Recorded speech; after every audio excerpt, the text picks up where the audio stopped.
अगर आप भी अपना पैसा बैंक में रखकर समझते हैं कि सेफ है तो वैसे तो ठीक ही है, मगर अब जरा संभल जाइए, क्योंकि आज हम आपको एक ऐसी चौंकाने वाली खबर बताने वाले हैं जिसे सुनकर आप भी हैरान हो जाएंगे। बैंक कैसे आपकी मेहनत की कमाई पर चार्जेस काटती है, पूरा हिसाब करेंगे दैनिक जागरण के स्पेशल शो मेरा पैसा में, क्योंकि मेरा पैसा आपका पैसा और सबका पैसा एक है। और इस शो में हम बात करेंगे उसी पैसे की।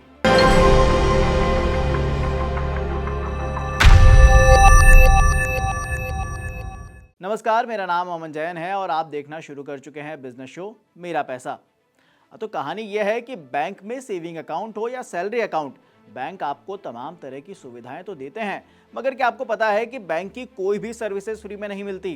कम ही लोग जानते हैं कि एटीएम फीस से लेकर बैंक में खाता बंद करवाने पर भी आपको बैंक चार्ज देना होता है। हालांकि आप अगर कुछ सावधानी बरतें तो आप बैंक के कुछ चार्ज से बच सकते हैं। अगर आप सोच रहे हैं कि मामला आखिर आज क्यों, तो हुआ यूं कि संसद के बजट सत्र के दौरान आम आदमी पार्टी के राज्यसभा सांसद राघव चड्ढा ने आज सदन में बैंकिंग सिस्टम का मुद्दा उछाला। राघव चड्ढा ने सीधे सीधे बैंकों पर लोगों को लूटने का आरोप तक लगा दिया। उन्होंने कहा कि बैंक अलग अलग तरीकों से आम लोगों से छिपे हुए चार्ज वसूल रहे हैं, जिससे जनता की जेब पर असर पड़ रहा है। राघव चड्ढा ने कहा कि आम आदमी अपनी मेहनत की कमाई बैंक में सुरक्षित रखने के इरादे से जमा करता है, लेकिन बैंक तरह तरह के चार्ज लगाकर उनकी बचत पर डाका डाल रहे हैं। कैसे, क्यों और कितना, रिपोर्ट के साथ फैक्ट्स भी उन्होंने शेयर किए। पहले वो सुनिए, फिर आपको बताते हैं हिडन चार्जेस से बचने के तरीकों के बारे में। न्यूनतम बैलेंस नहीं रखते हैं तो 100 से 600 रुपए प्रति माह बैंक आपका काट लेता है। इस चार्ज को लगाने के बाद बैंकों ने वित्तीय वर्ष 22-23 में 3500 करोड़ रुपए मिनिमम बैलेंस पेनल्टी के नाम से लोगों से वसूले हैं मैडम।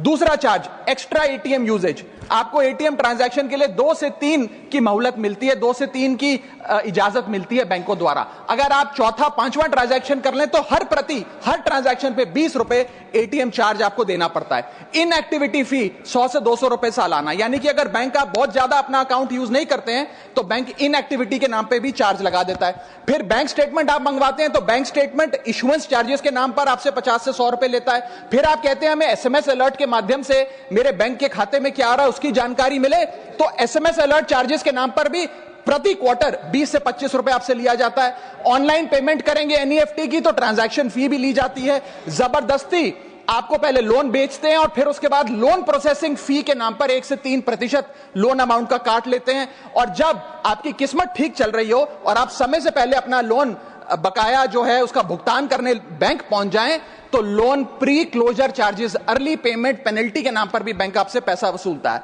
साधारण सा सिग्नेचर बदलवाना हो, नॉमिनी की डिटेल्स बदलवानी हो, उस चेंज पर भी 200 रुपए प्रति ट्रांजैक्शन के नाम पे बैंक आपसे पैसा वसूलता है। और डिमांड ड्राफ्ट पे ऑर्डर बनाने जाएं तो 100 से 200 रुपए प्रति डिमांड ड्राफ्ट आपसे पैसा वसूलता ही वसूलता है। यानी कि कस्टमर्स की जेब काटी जा रही है और कस्टमर्स को पता भी नहीं लगता कि कितना पैसा बैंक इन नाना प्रकार के चार्जेस के चलते आम आदमी से वसूल रहा है।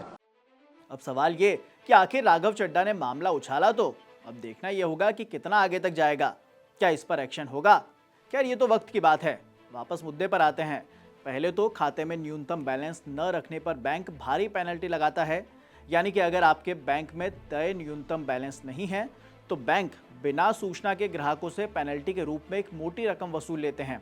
इतना ही नहीं, एटीएम ट्रांजैक्शन पर भी चार्ज लिया जाता है। हालांकि फ्री ट्रांजैक्शन लिमिट के बाद ही बैंक एटीएम से पैसे निकालने या बैलेंस चेक करने पर चार्ज वसूल सकते हैं।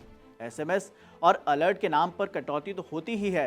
डेबिट कार्ड का चार्ज और ऑनलाइन ट्रांजैक्शन पर भी लंबी फीस ली जाती है। राघव चड्ढा ने कहा कि बैंक इस तरह से छिपे हुए चार्ज लगाकर करोड़ों रुपए आम जनता से वसूल रहे हैं। उन्होंने सरकार से मांग की कि इस तरह की नीतियों पर रोक लगाई जाए और बैंकों को पारदर्शिता अपनाने के निर्देश दिए जाएं। अब बताते हैं कैसे आप अपनी जेब कटवाने से बच सकते हैं।